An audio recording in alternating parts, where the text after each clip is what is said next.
Welcome everyone, I'm the B-Winks. We're going to be playing Pillars of Eternity 2. Now, as you guys know, I played Pillars of Eternity 1 and absolutely loved it.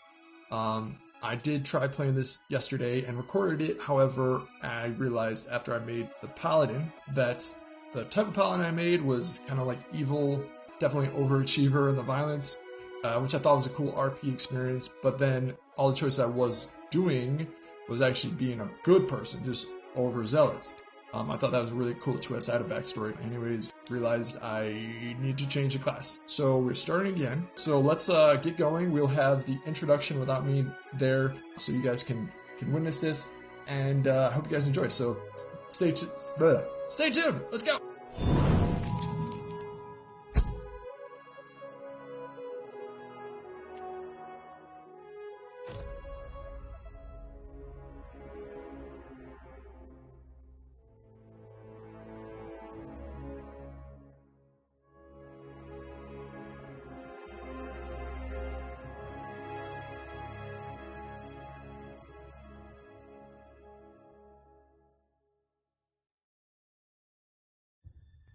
Aora, a world where mortals live, die, and are reborn through the turning of the wheel. The cycle of reincarnation watched over by the gods, and made possible through pillars of a mystical substance known as Audra. 5 years ago, you traveled from your home to the Deerwood, a nation that had waged war against the incarnated god of light, Aethys, resulting in his destruction. The country suffered from a plague of hollowborn, infants born without souls, that many believed was punishment for killing a god. In an ancient, secluded ruin, you witnessed a secret ritual that inadvertently transformed you into a watcher, one who can see and speak with souls. The ritual also gave you horrible visions, waking nightmares of a past life that threatened your sanity. To put them to rest, you pursued the man who had led the ritual, a seemingly immortal agent of the gods, known as Theos Ix Arcanon.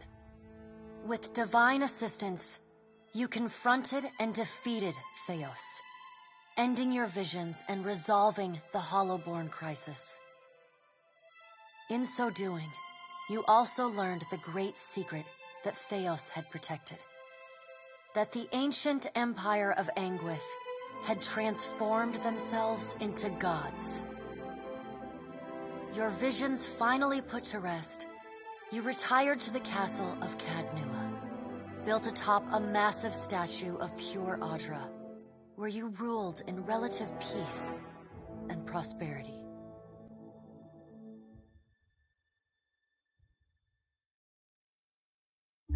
Made a nice story.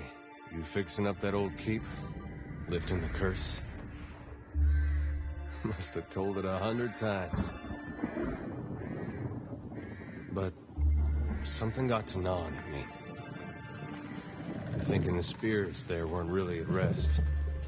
But maybe the gods weren't finished with us.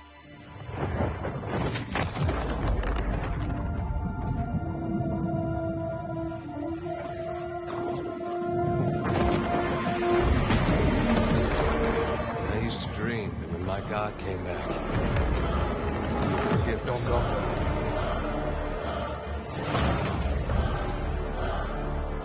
That's the trouble with dreams. Sooner or later, we all have to wake up.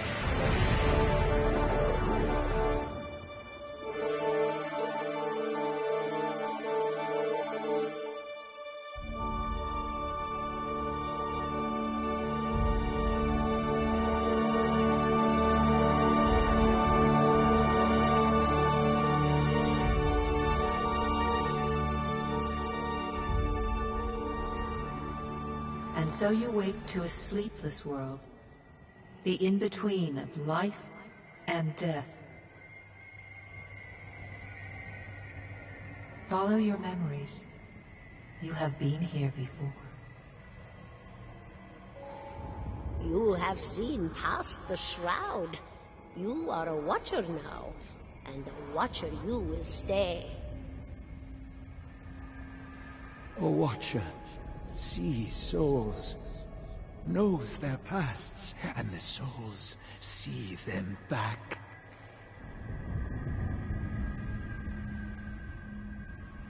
A dubious honor, inheriting a fortress both broken and cursed.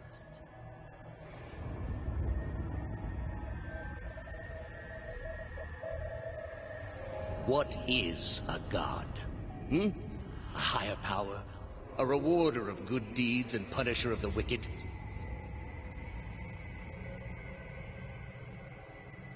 The gods aren't real, but something else entirely. Something created by people.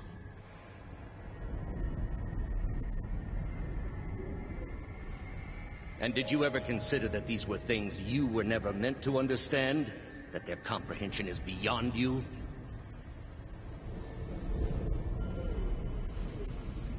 Let the world see. Let them decide what to do.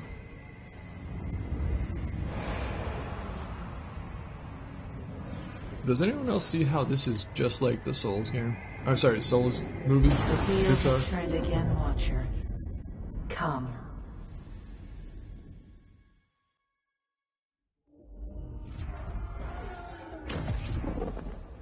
An aged dwarf shares this strange floating platform with you.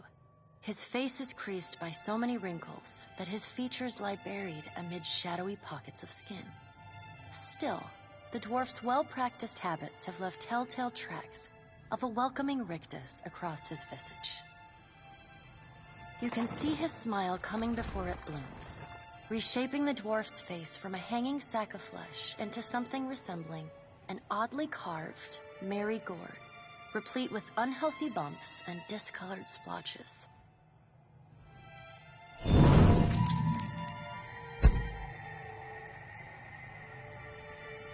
The creases of the dwarf's face tighten into a smile as he gives you a courteous nod.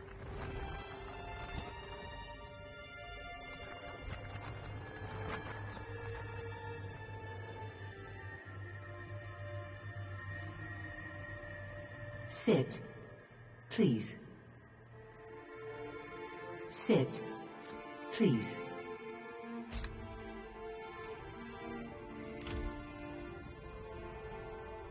With mechanical stiffness, the dwarf tilts his head and silently gestures toward the empty chair.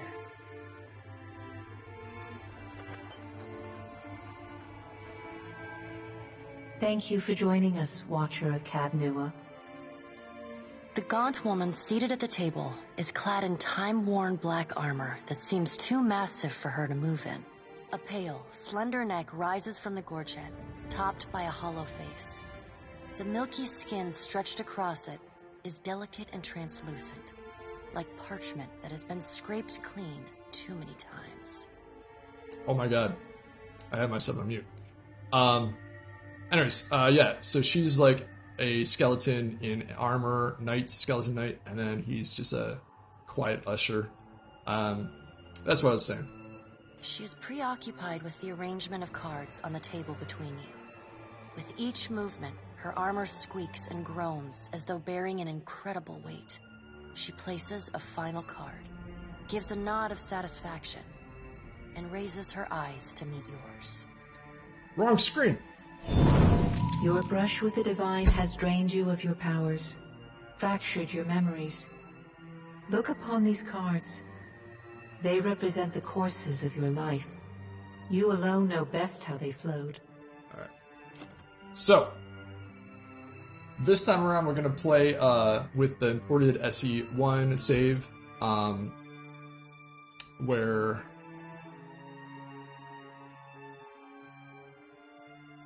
Actually, wait. Let's go back. Let's do... Fair and balanced. You returned the lost Halloween souls to the wheel as you pledged Barath. Most of the other choices were judicious and balanced, tempered by rational thought and fairness rather than sympathy or emotion. Does everything appear to be in order? Good. Welcome to the Beyond. I am Barath. One half, anyway. She points a finger in the direction of the dwarf who led you here. Though the movement is slight, her gauntlet squeaks like a rusty hinge.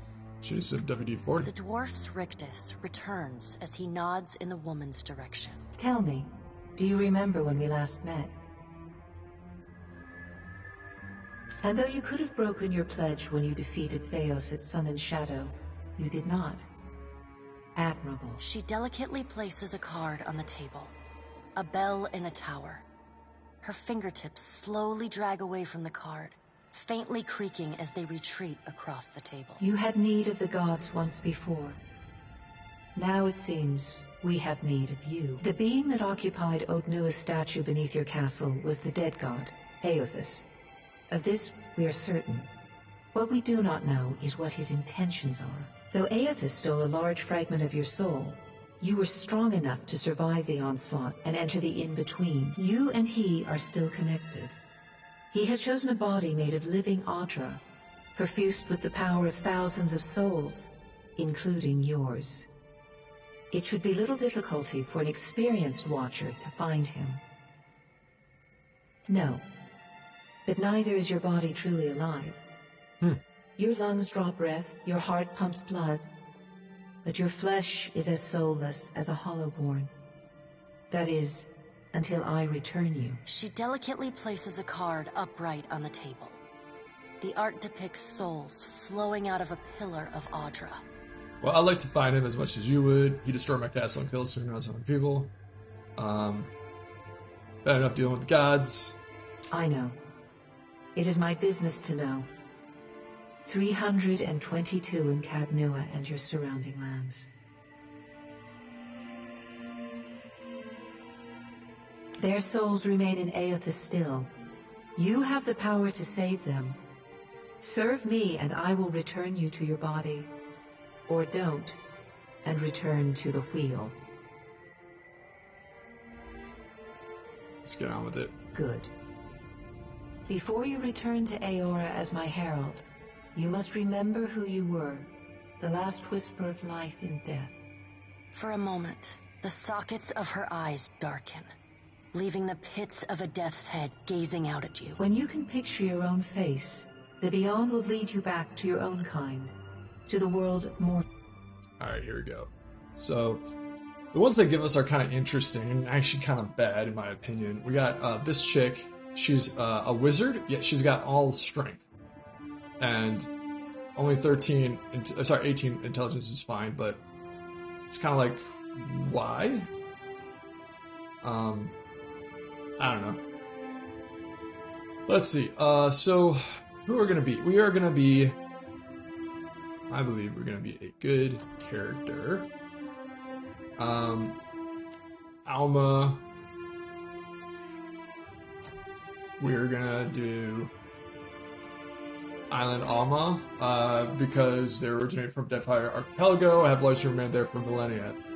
While physically similar to the cousins, coloration of Island Alma is starkly different, warm tones. While not all Alma are connected to the native Hauna culture of Deadfire, it's rare to find them easier to reach, much less old empires. Island Alma are unusually comfortable moving with water, deep sand, mud. Unlike all the races, they are not reduced to waiting when running through impeding combat. So that's not really that good, but this is going to be good for a storyline, so we're going to do that. I'm going to do Baltic class, I think, in the next playthrough, so we'll save that for later. Now, I really want to do Paladin, but monks have the best, the monk, Magrin's monk apparently has a really good,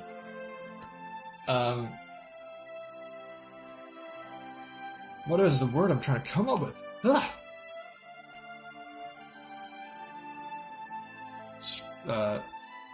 Topics. Either way, I'm still gonna go with sorry, I said monk. Paladin. Gold pack knights are pretty cool. Mercenaries with solemn reverence for the sanctuary of contracts, fulfill their obligations with unemotional, unswerving commitment without moral judgment. They gain the ability of gilded enmity, which is pretty cool. The paladin to be imbued with blessing gold when they're declared a sworn enemy. Paladin receives bonus armor rating until struck enough times for gold to break. It's gonna be interesting. Maybe mostly attack, so we're gonna start with Flames of Devotion.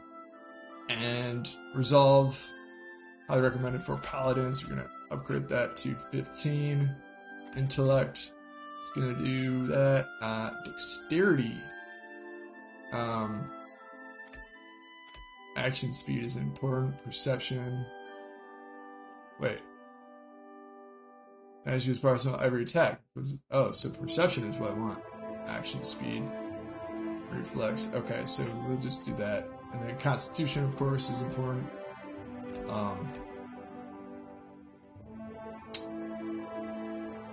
What is the Deadfire Archipelago? Dexterity. Okay, so we'll just go back then with one there. And we will... Constitution and Might. Balanced. Deadfire Archipelago marks the eastern edge of the known world, dominantly populated by Island Alma. We make up the tribes of Hana, chain of hundreds of islands span 1,000 miles. Deadfire Archipelago mirrored climates and biomes that are home to bewildering rare creatures the last centuries brought. So, legends among the Hana speak of ancient cataclysm that devastated the people thousands of years ago. Details of the event have been lost with time, but Hama storytellers claim it has destroyed everything they built. So we are good here. Aristocrat apparently has the highest by one conversation. So, you've lived your life among the nobility. Your days have been marked with lavish meals, extravagant parties, conversation peppered with small pedigree bloodlines. Bluff, intimidate, and diplomacy. Clergy covers the theology concerning Eros religions as well as popular beliefs, saint cults, and religious organizations in the world. Got Drifter, Explorer, Hunter, Laborer, Mercenary, Merchant, Raider, Slave. Now, Slave seems coolest because, like, that would explain how I got over to the Pillars. Like, these guys got over to the other game.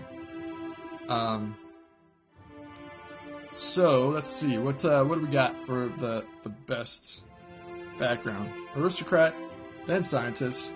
Can't do that. Mystic as well. Scholar, nope. Mercenary.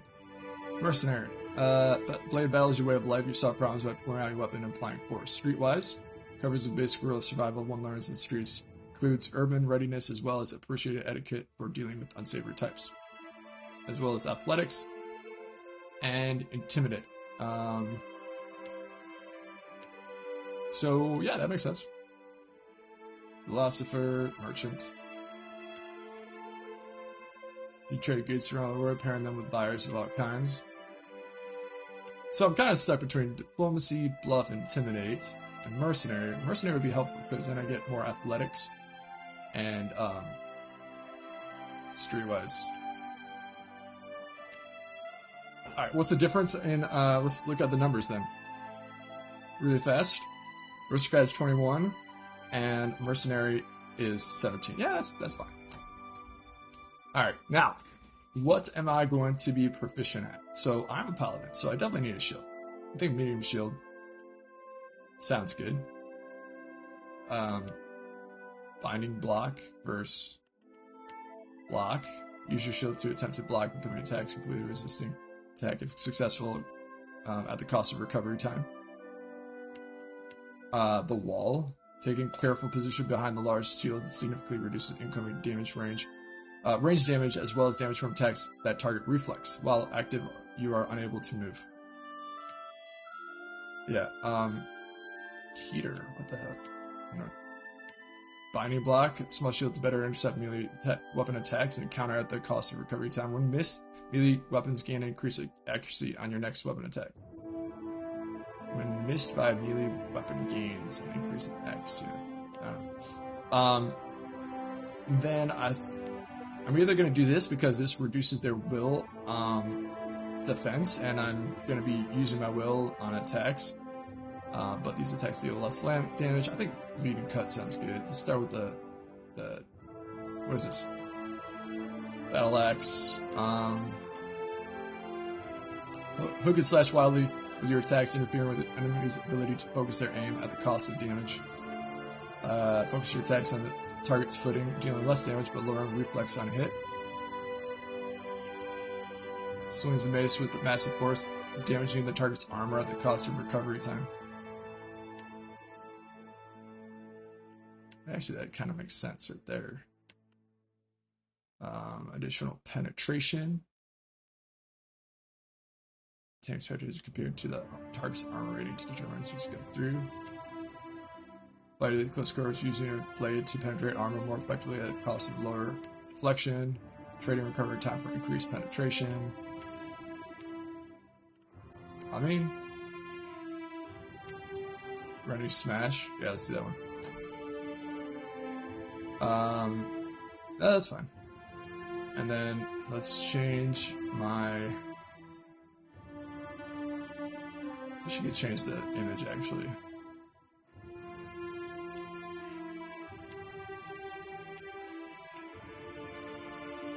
I like the orange hair.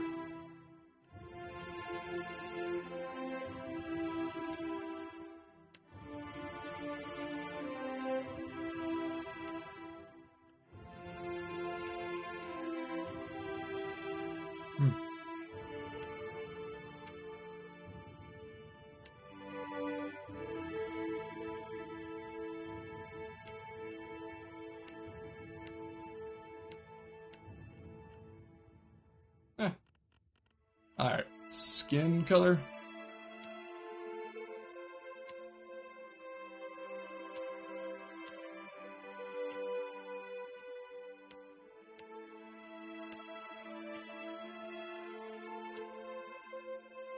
That definitely looks fishy. Primary colors. I mean, yeah, no, let's change to. Can't even see what secondary is.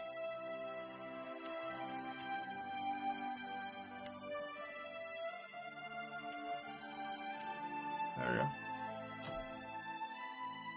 Alright, his face. Makes more sense to me. Nothing will slip past. Yeah? See that one? Average, stoic. Alright. Osric. There we go. Go forth now, Watcher, as my herald. Know that I do not give you this title lightly. When the time comes, you will have the power to reveal the souls that cling to you, to open the gateway from the in-between to the waking world. Nice. Find Aethys. Learn his plans. When I have cause to talk to you, I will summon you. With a quick gesture of her hand, you feel a sharp pain in what would be your chest. The pain continues, intruding deeper into your soul. Looking down, you see a small lump of darkness roiling within you. The darkness lingers there, but the pain abates and fades entirely within the span of a few Darkness seconds. roiling. A chime. Do not fear, Herald. It will not harm you unless you choose to cross me. I trust it will not come to that. Her gauntleted hand gestures to the dwarf, hovering nearby. The dwarf nods, contorts his face with his odd smile. Stop smiling at me, Time dwarf. is not on your side, Watcher. I suggest you get on with the task at hand. The creases of the dwarf's face tighten into a smile as he gives you a courteous nod. So usually in RPGs, I start off being a good guy, and then I end up, when I do have a second playthrough, playing the bad guy.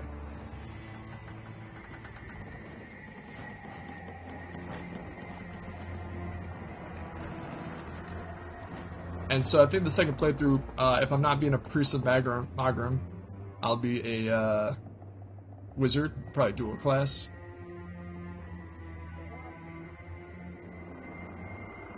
Goosebumps rise on Iota's arm as you approach, but he seems unaware of your presence. Senses Seared Spirit bust, but she's unaware.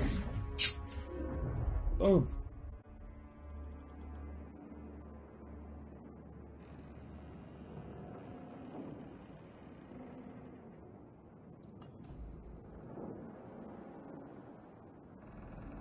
Towering giant. return to your body feels like waking after a fitful drunken sleep. The rocking of the ship sends pain jolting through your limbs. Crashing waves hammer inside your skull. Adair watches over your body with a glazed look, taking long, even tokes from his pipe. At the first movement of your chest, he starts. His gasp, mid-puff, sends him coughing and straining for breath. No, there's no way. You're awake. What are you doing awake? How are you feeling? Weak, but I'm sure it'll pass. Sure. You've been out a long time. I hate to cast a pall over your recovery, but I'm afraid I have some bad news for you. The voice echoes from inside the bust. The remains of the steward of Cad Nua. Alright, so Cad Nua is the... oh man. Ingwithian ruins. I mean, it's like super ancient civilization. Their fortress that you took over, inherited, / fought for. Underneath it, levels, I think it was 15, no, 14? I don't know. Levels below it was a multi-storied Aurora-built statue, like across the different levels. Turns out that the first, or is it the last, ruler of Cadnawa was Adnawa, and he was trying to, forgot why his son died, which was Mana Nua or something like that. Maros Nua, it's right there. But anyways, yeah, basically this crazy dude, he was a tyrant, started becoming a tyrant, trying to save his son from revive his son from death, by sacrificing tons and tons of people and taking their souls in the process. Animacy, as they call it in this Cad game. Nua has been destroyed. Aethys possessed the statue of Maros Nua and rose from the ground, consuming the souls of all nearby. It is only by the exceptional strength of your soul that you survived. And even then, just barely. The further Aethys withdrew, the weaker you became. We chartered this ship and followed him to the Deadfire Archipelago. I wonder who noticed that. Probably her. I know not how, but it seems he has retained a piece of your soul. And proximity to it has brought you back. How could you know all that? You've been faking You've us. been faking on us. Misfortune's brewing topside. We... Magrans fires, the captain stirs. An older man with ale-sour breath rubs his bloodshot eyes Wow, and everyone could stares. smell him from there. Engrim, the smell of drink on your breath could wake the very dead. Now what's this about? Pirates. They're demanding parley with you, Captain. I know this is asking a lot, but you better arm yourself and get on deck. Should be some gear in there. He indicates a nearby wardrobe. So you can push tab to find selectables. So the word ukuzu, I don't know what that means, is scribble on across the different locations. All right, now make some use of it. Alright, we are going to use that. What is this? Barracks back in combat only? Let's put that there. Alright, yep, double click. Pirates of Deadfire are notorious. I suggest you the Pirates of Dead... What is this, though? Restoration, condemnation, cast, recovery time. Caster, loud, health restored, interruption, 50 burn damage. This small bell of Uranus steel has no striker, yet is produced a discordant chime when swan is boomed from breath bullets within power of life, death, and undeath. Huh. are notorious. I suggest you deal with them. Alright, we're gonna deal with them. We're gonna deal with them.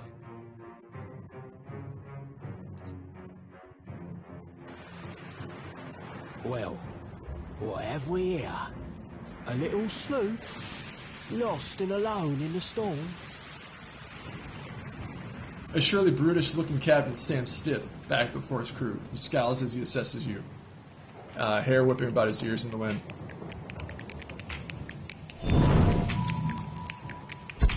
Alright, that's the end of this episode. I hope you guys enjoyed. Stay tuned for episode 2. Let's go!